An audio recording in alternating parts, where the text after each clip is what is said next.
नमस्कार मित्रांनो, घरोघरी मातीच्या चुली या मालिकेच्या आजच्या भागामध्ये जानकी ऋषिकेशला फोन लावण्याचा खूप प्रयत्न करत असते. पण मात्र ऋषिकेशचा फोन सायलेंट असल्यामुळे त्याला जानकीचा फोन येतो हे समजलेलंच नसतं. जानकी इकडे ऋषिकेशच्या काळजीमध्ये खूपच घाबरून गेलेली असते आणि ऋषिकेशला वाचवण्यासाठी त्याच्याकडे चाललेली असते. त्यानंतर इकडे दुसरीकडे ऐश्वर्या तर पेटूनच उठलेली असते आणि आता सुमित्राला म्हणत असते, आई तुम्ही स्वतः विचारा की जानकी इथे आली होती की नव्हती. अवंतिका आणि सौमित्र यांच्या दोघांनाही नेमकं आता काय उत्तर द्यावं काहीच समजत नसतं. मग त्याच्यानंतर सुमित्रा आता सौमित्राला विचारते, अरे सौमित्र काय झालंय सांग ना, ऐश्वर्या काय म्हणतीये ते खरं आहे का? याच्यावरती सौमित्र म्हणतो, अगं आई काय चाललंय, तुझा माझ्यावरती विश्वास नाहीये का? याच्यावरती आता ऐश्वर्या लगेच म्हणते, तुमचा जो विश्वास आहे ना गेला तो लढाईमध्ये मरून. आई जे काय विचारतायत ना त्याचं उत्तर द्या, सांगा त्यांना. याच्यावरती आता इकडे सौमित्र म्हणतो, हे बघ तुला काय तर सगळ्यांनाच सांगतो, हे बघ जानकी वहिनी या घरामध्ये आलीच नव्हती, विषय संपला. सौमित्र आता अवंतिकाला घेऊन तिकडनं निघून जाऊ लागतो. याच्यावरती आता ऐश्वर्या लगेच मोठ्याने ओरडत मोठा तमाशा करत म्हणते, अरे वा म्हणजे हे भारी आहे, तुम्ही सांगितलं आणि आम्ही तुमच्या म्हणण्यावरती विश्वास ठेवला. तुम्हाला बाकीचे मूर्ख वाटत असतील पण मात्र मला मूर्खात नाही काढायचा. आता तुमचं हे जे खोटं आहे ना ते तुमच्याच पद्धतीने मी बाहेर काढते. कोर्टात जसं तुम्ही गीतेवरती हात ठेवून शपथ घेता ना तसंच इथे जानकी बहिणीची शपथ घेऊन सांगा. आता हे तर अवंतिका आणि सौमित्र यांच्या दोघांसाठी खूपच अवघड झालेलं असतं. ऐश्वर्या आता विचारते, बोला तुम्ही, जानकी बहिणी नानांना भेटायला आली होती की नव्हती? इकडे दुसरीकडे जानकी खूपच घाबरून गेलेली असते आणि नेमकं तिला काय करावं काहीही समजत नसतं. जानकी ऋषिकेशला फोन लावत असते आणि विचार करत असते की नेमके यांना कसं सांगू, यांचा जीव धोक्यात आहे. आणि जानकी ऋषिकेशला फोनवरती फोन करत असते. इकडे ऋषिकेश मात्र त्याची गाडी चालवत असतो. त्याचं जानकीच्या मोहनकडे लक्ष सुद्धा गेलेलं नसतं. त्यानंतर आता इकडे दुसरीकडे ऐश्वर्या अवंतिकाला म्हणत असते, अगं अवंतिका काय झालं, मी खोटं बोलतीये तू खरं बोलतीये, सांग ना सगळ्यांना. सांगा ना, जानकी वहिनी इकडे नानांना भेटायला आली होती की नाही? सारंग सुद्धा आता सौमित्रेला जाब विचारत म्हणत असतो, अरे दादा बोल ना, ऐश्वर्या जे काही विचारतायत ना त्याचं उत्तर दे त्यांना. आजी सुद्धा म्हणत असते की अरे सांग ना काय झालं, जानकी आपल्या घरामध्ये आली होती का नव्हती? इकडे अवंतिका तर पूर्णपणे घाबरून गेलेली असते. तिला नेमकं काय उत्तर द्यावं काहीच समजत नसतं. सुमित्रा आता सौमित्रेला म्हणते की सौमित्र मी तुला शेवटचं विचारते, सांग की जानकी बहिणी या घरामध्ये आली होती की नव्हती? याच्यावरती सौमित्र लगेच म्हणतो की हो आली होती. जानकी वहिनी या घरामध्ये वेषांतर करून नानांना भेटायला आली होती, मग काय करायचं? इकडे ऐश्वर्या आता म्हणते, आई बघताय ना तुम्ही हे कसे बोलतायत, बघा चोराच्या उलट्या बोंबा. आधी जानकी वहिनी आणि ऋषिकेश दादा यांनी दोघांनी तुम्हाला त्रास दिला आणि आता या दोघांनी तुम्हाला त्रास द्यायचं ठरवलंय. ऐश्वर्या आता सौमित्रेला जाब विचारते की का आणलं तुम्ही त्या बाईला या घरात? याच्यावरती आता सौमित्र लगेच ऐश्वर्यावरती ओरडत म्हणतो की जानकी नाव आहे तिचं, आदराने नाव घ्यायचं, आणि का आणलं काय म्हणजे हे घर ना जानकी वहिनीचं सुद्धा आहे. तर मग इकडे सुमित्रा लगेच म्हणते, अजिबात नाही, हे घर जानकीचं नाहीये. इकडे जानकी तर ऋषिकेशला फोनवरती फोन करत असते पण मात्र ऋषिकेशचं तरी सुद्धा अजून सुद्धा त्याच्या मोबाईलकडे लक्ष गेलेलं नसतं.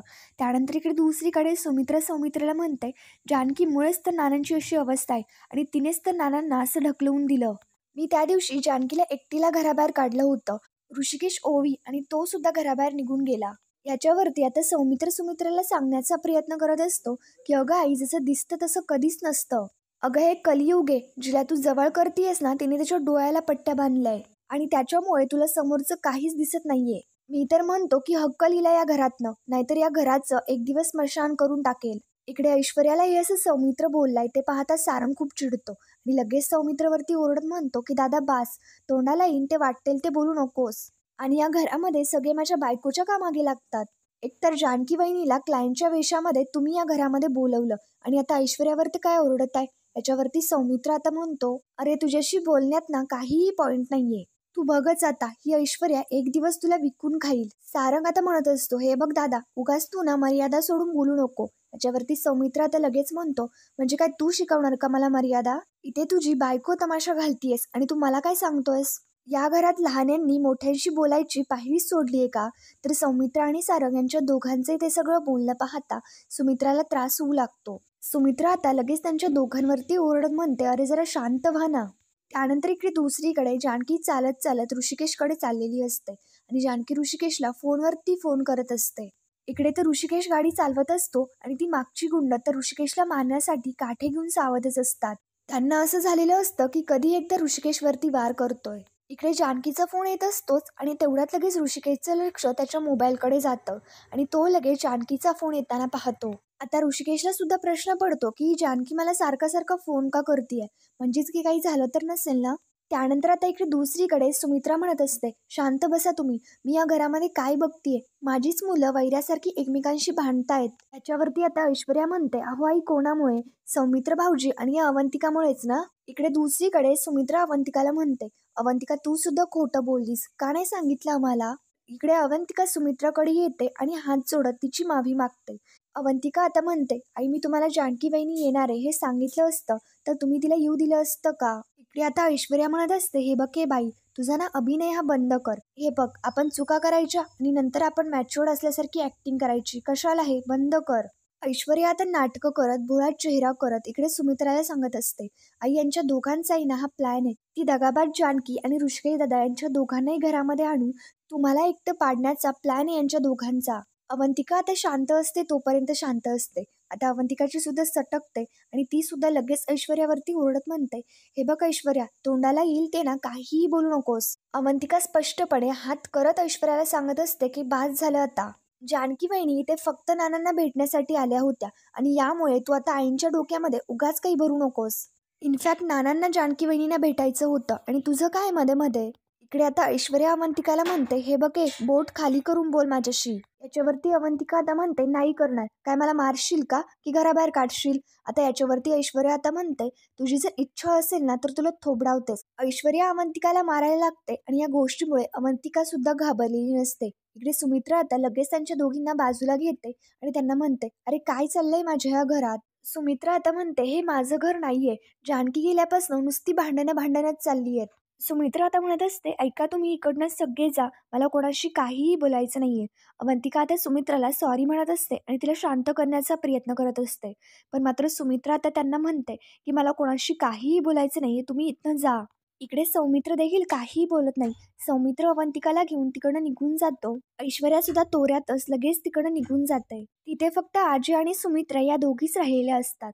तर सुमित्रा तिथे सोप्यावरती शांत बसते. तर मग आजी लगेच आता सुमित्राच्या जवळ येते. आजी सुमित्राला शांत करत म्हणते, सुमित्रा तुला बरं नाही वाटत आहे का.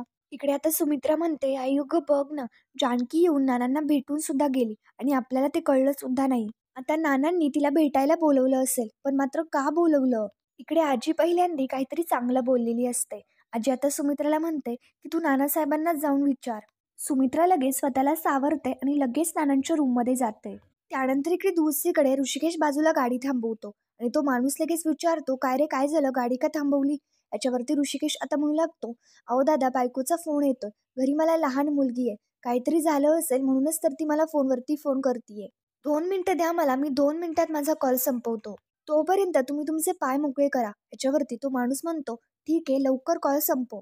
ऋषिकेश आता फोनवरती बोलण्यासाठी गाडीच्या खाली उतरतो आणि इकडे तो माणूस लगेच त्याच्या त्या गुंडांना खुणावून सांगतो की जा पटकन आणि ऋषिकेशला मारा.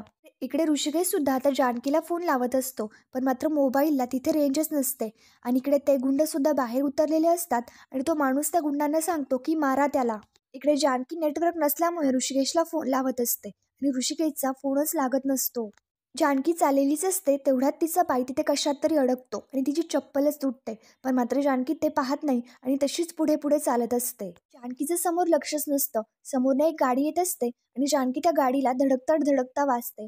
तेवढ्यात तो माणूस ब्रेक दाबतो आणि जानकी वाचते. पण मात्र जानकी पडल्यामुळे जानकीच्या हातातला फोन तिथेच कुठेतरी पडलेला असतो. जानकी उठते आणि तिथेच आजूबाजूला तिचा फोन शोधू लागते. पण मात्र जानकीचा मोबाईल त्या माणसाच्या गाडीच्या टायर खाली गेलेला असतो. जानकी तिचा मोबाईल पाहते पण मोबाईल बंद झालेला असतो. इकडे ऋषिकेश जानकीला फोन लावत असतो तर इकडे गुंड ते हळूहळू ऋषिकेशच्या जवळ येतात.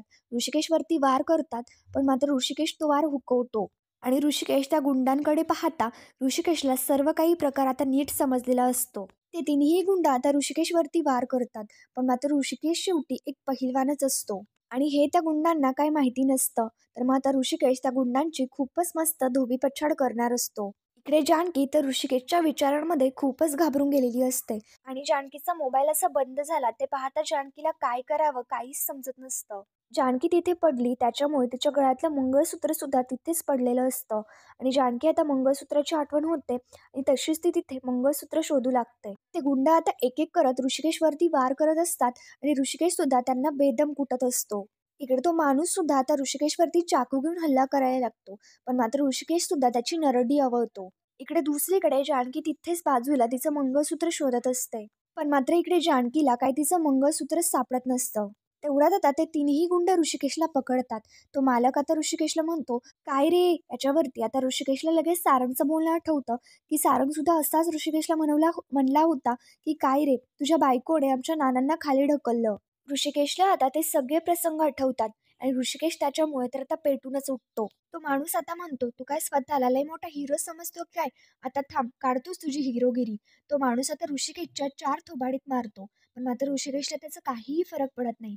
ऋषिकेश नुसता त्याचा हात उगारतो आणि त्या तिन्ही गुंडांना बाजूला करतो. ऋषिकेश त्यांना पूर्णपणे उडवून लावतो.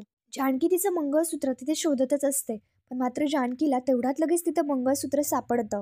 पण मात्र जानकीचं मंगळसूत्र हे तुटलेलं असतं, त्याच्यामुळे जानकी आता खूपच घाबरून जाते. इकडे दुसरीकडे त्यातला एक माणूस ऋषिकेशच्या डोक्याला पाठीमागून वार करतो आणि त्याच्यामुळे ऋषिकेश तसाच बेशुद्ध पडतो. जानकी आता ऋषिकेशच्या नावाने मोठ्याने ओरडते आणि जानकी ओरडल्यानंतर तो आवाज ऋषिकेशला सुद्धा ऐकू जातो. म्हणजेच की ऋषिकेश आणि जानकी यांच्या दोघांचे एवढं मोठं कनेक्शन असतं. त्याच्यानंतर ऋषिकेश लगेच खटकन डोळे उघडतो आणि ऋषिकेशला असं जागं झालेलं पाहता इकडे ते गुंड सुद्धा खूप घाबरून जातात. ऋषिकेश आता जागेवरती लगेच उठतो. त्यानंतर इकडे दुसरीकडे सुमित्रा नानांकडे येते आणि नानांना विचारते, "काय हो, आता तुम्हाला जानकी भेटून गेली ना? तुम्ही तिला भेटायला बोलवलं होतं का?" त्याच्यावरती नाना आता मान हलवत हो बोलतात. सुमित्रा आता नानांना म्हणू लागते, "अहो, का बोलवलं होतं आणि कशासाठी बोलवलं?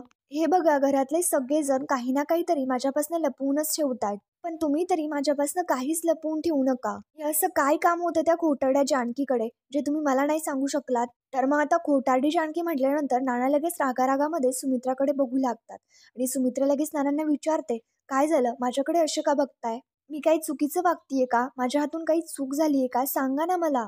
ज्या जानकीने तुमचा एवढा मोठा विश्वासघात केला, त्या जानकीला तुम्ही भेटायला बोलवलं, ते सुद्धा आपल्या खोलीत, आपल्या घरामध्ये, आणि माझ्यापासनं तुम्ही ही गोष्ट लपवून ठेवलीत. अहो, डोळ्यात तेल घालून मी तुमची दिवस-रात्र सेवा करतीये, काळजी घेतेय. कशासाठी? आणि तुमचा माझ्यावरती काहीच विश्वास नाहीये का हो? मी तुमच्यासाठी, सगळ्यांसाठी झटत आलीये. आजवरती एवढा जीव लावला, सगळ्यांची काळजी घेतली आणि त्याचं मला काय फळ मिळालं? जानकीला लेकीसारखी वागणूक दिली आणि त्या ऋषिकेशला मी तळहाताच्या फोडाप्रमाणे जपलं आणि तरी जिवंतपणेच माझं श्राद्ध घातलं. त्यांनी दोघांनी दाखवलाच ना सावत्रपणा.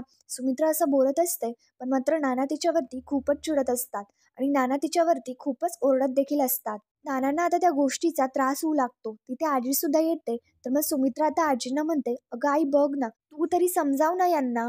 आजी आता म्हणते, की "नाही नाही, नको नको, त्यांनी मला जर मारलं तर आजारपणामध्ये फक्त शरीरावरती नाही तर मेंदूवरती सुद्धा परिणाम होतो. तू सुद्धा त्यांच्यापासून लांबच राहा, नाहीतर तू सुद्धा मार खाशील. तू सुद्धा आता माझ्याबरोबर बाहेर चल. नानांना शांतपणे बसू दे, तू माझ्याबरोबर चल." आजी आता सुमित्राला तिकडनं लगेच घेऊन जाते. इकडे जानकी तिचं मंगळसूत्र व्यवस्थित करते, गळ्यामध्ये घालते, मोबाईल घेते आणि ते तुटलेल्या चपलीसह तिकडनं चालू लागते. इकडे दुसरीकडे ते तिन्ही गुंड ऋषिकेशला पकडतात आणि ते ऋषिकेशला बांधून टाकतात. इकडे जानकीला तर काय करावं, कुठे जावं काहीच समजत नसतं. ती ऋषिकेशच्या विचारांमध्ये खूपच गडबडून गेलेली असते. त्यानंतर आता इकडे दुसरीकडे सुमित्रा आणि आजी बाहेर आल्यानंतर सुमित्रा आजींना म्हणते, "बघितलंस काय? तुझ्या सांगण्याप्रमाणे मी जानकीबद्दल नानांना जाब विचारायला गेले आणि बघितलं ना त्यांना किती त्रास झाला. शेवटी मला कळलंच नाही की त्यांनी जानकीला भेटायला नेमकं का बोलवलं आणि जानकी बरोबर त्यांना काय बोलायचं होतं." आजी आता सुमित्राला म्हणत असते, "अगं नानासाहेब जरा शांत झाले ना, मग त्यांना शांतपणे विचार. बघितलंस ना, जानकीचं पाऊल या घरामध्ये पडल्याबरोबर वादावाद आणि भांडणं सुरू झाली." आजी आता सुमित्राची कान भरवून देण्याचा प्रयत्न करत असते आणि सुमित्राला सुद्धा ते पटत असतं. सुमित्रा एका बाजूने सुद्धा विचार करत असते आणि सुमित्रा दुसऱ्या बाजूने सुद्धा विचार करत असते. सुमित्रा आता म्हणत असते, "पण आई, माझं काही चुकतंय का गं?" इकडे आता आजी म्हणत असते, "तुझं काहीही चुकलेलं नाहीये, पण तू जर माणसं लवकर ओळखली नाही ना, तर तू मात्र चुकशील." म्हणजे आता विचार कर, सौमित्रा आणि अवंतिका हे दोघेही जानकीच्या बाजूने आहेत आणि सारंग ऐश्वर्या या घराला धरून आहेत. तेव्हा लक्षात ठेव, तू त्यांचा विचार कर आणि त्यांच्या बाजूने उभी राहा. हे बघ, तू आता शांत हो, गोंधळलीयस तू, पण तुझ्यापेक्षा 4 पावसाळे मी जास्त बघितलेत. तुझ्या चुकलेल्या प्रेमाला ओलावे देणारी फक्त या घरामध्ये 2च माणसं आहेत, ती म्हणजे ऐश्वर्या आणि सारंग. तू त्यांचा विचार कर, ते दोघंही तुझ्याशी एकनिष्ठ आहेत. तर मग आता इकडे आजींचं बोलणं सुमित्राला सुद्धा पटत असतं आणि सुमित्रा सुद्धा आता याच्यावरती विचार करत असते. तर मित्रांनो, पुढील भागामध्ये आपण पाहणार आहोत, इकडे त्या गुंडांनी ऋषिकेशला एका ठिकाणी आणलेलं असतं आणि त्याला बांधून ठेवलेलं असतं. इकडे जानकी पूर्णपणे हातबल होऊन देवाला म्हणत असते, की देवा, माझ्या ऋषिकेशचा जीव धोक्यात आहे. अजून तू आमची काय आणि किती परीक्षा बघणार आहेस? इकडे ऋषिकेशला ते माणसं खूपच मारत असतात. त्यानंतर इकडे ओवी शाळेतून घरी आलेली असते, पण मात्र घरी कोणीही नसतं. इकडे ओवी शाळेतून आल्यामुळे तिला खूपच भूक लागलेली असते आणि ओवीला नेमकं काय करावं काहीच समजत नसतं. ओवीला तेवढ्यात त्या कपकेकबद्दल आठवतं. ओवी ते कपकेक खाते, पण मात्र त्याची एक्सपायरी डेट संपलेली असते. त्याच्यामुळे ओवीच्या पोटामध्ये दुखायला लागतं. जानकी तिथे ओवीच्या जवळ येते आणि जानकीला समजतं, की ओवीने ते एक्सपायरी डेट संपलेले कपकेक खाल्लेत. मग त्याच्यानंतर इकडे जानकी आता ओवीला हॉस्पिटलमध्ये न्यायला लागलेली असते. जानकी एका एका गाडीला थांबवत थांबवत लिफ्ट मागण्याचा प्रयत्न करत असते. इकडे ओवी आता जानकीला म्हणते, की आई, मला काही होणार नाही ना?